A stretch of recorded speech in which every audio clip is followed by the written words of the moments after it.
මේ නගරය බොහෝ වෙලාවට The Venice of the North කියලා හැඳින්වෙනවා. ඒ කියන්නේ උතුරු වෙනීසිය කියන තේරුම. ඒකට හේතුවක් තියෙනවා. ස්ටොක්හෝම් නගරය දූපත් 14ක් මත ඉදි කරලා තියෙනවා කියලා කියනවා. මේ නිසා තමයි මේ නගරේ පුරාම බෝට්ටු සේවාවක් තියෙන්නේ. ඉතින් මේ මිනිස්සු බොහෝ වෙලාවට නගර අතර දූපත් අතර ගමනාගමනයේ යෙදෙන්නේ බෝට්ටු වලින්. ඉතින් ඒ නිසාම අපිටත් මේ ගමන සුන්දර අත්දැකීමක් වුණා.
ලෝකයේ පුරා සිටින සංචාරකයින්ගේ සිත් ආකර්ෂණය කරන රටක් බවට මේ නගරය පත් වෙලා තියෙනවා කියලා හිතෙනවා. මොකද බොහෝ සංචාරකයින් මෙහි දකින්නට ලැබෙනවා.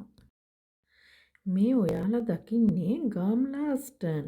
ඒ කියන්නේ ස්ටොක්හෝම් වල තියෙන ඕල්ඩ් ටවුන් එක. මේ නගරය හරහා ඇවිදගෙන යනකොට විශේෂත්වයක් දකින්න ලැබෙනවා. ඒ තමයි මේ හැම පාරක්ම කුඩා තට්ටු ගල් වලින් හැඩවෙලා තියෙනවා. ඒ වගේම විශේෂයෙන්ම පෞරාණික ගොඩනැගිලි දකින්නට ලැබෙනවා. ඇත්තටම යුරෝපීය ගම්මානයක් වගේ කියලායි මට නම් හිතෙන්නේ. උදේ ඉඳන් රෑ වෙනකම්ම සංචාරකයින්ගෙන් නම් කිසිම අඩුවක් නැහැ.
මේ නගරය පුරාම ගීත ගායනය, සැක්සෆෝන් හඬ, ඒ වගේම වයලින් හඬ දවස පුරාම ඇහෙනවා. ඇත්තටම කලා ගම්මානයක් වගේ.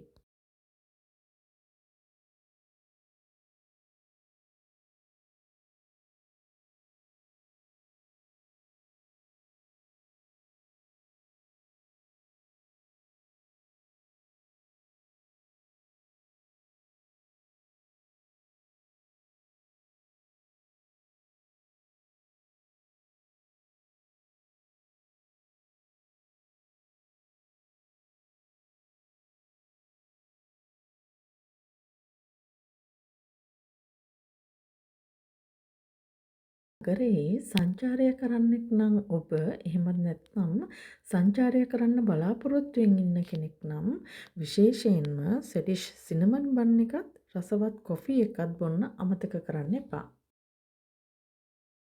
ඈතින් අපට පෙනෙන ලස්සන ගොඩනැගිල්ල තමයි ස්වීඩනයේ ප්‍රසිද්ධ නැෂනල් මියුසියම් එක.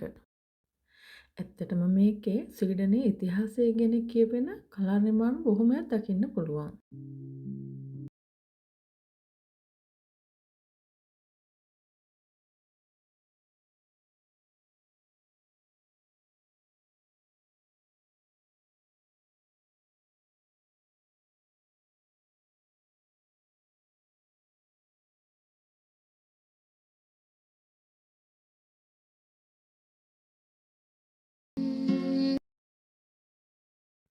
ඔයාලට මේ ඈතින් පේන්නේ රෝයල් පැලස් එක. එහෙමත් නැත්නම් ස්වීඩනයේ රජුගේ නිල නිවස. මෙය ස්ටොක්හෝම් වල නගරය මැද්දේ තමයි පිහිටලා තියෙන්නේ. සංචාරකයින් වන අපට එහි කොටස් කිහිපයක් ඇතුළට පිවිසීමට හැකියාව තියෙනවා. විශේෂයෙන්ම පරණ මූර්ති, ඒ වගේම ඔවුන් භාවිතා කළ ආභරණ සහ ඔවුන්ට ආවේනික උරුමයන් දැක ගන්න පුළුවන්. ඒ වගේම ඔයාලා මේ දකින්නේ රෝයල් පැලස් එක ඉදිරිපිට සිටින ඔවුන්ගේ ආරක්ෂකයින්ගේ මාරුවීම. දවසකට එක සැරයක් තමයි මේ මාරුවීම සිදු වෙන්නේ.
අපි හරිම ආසාවෙන් හරිම සුන්දර විදියට මේ කාලය ගත කළා.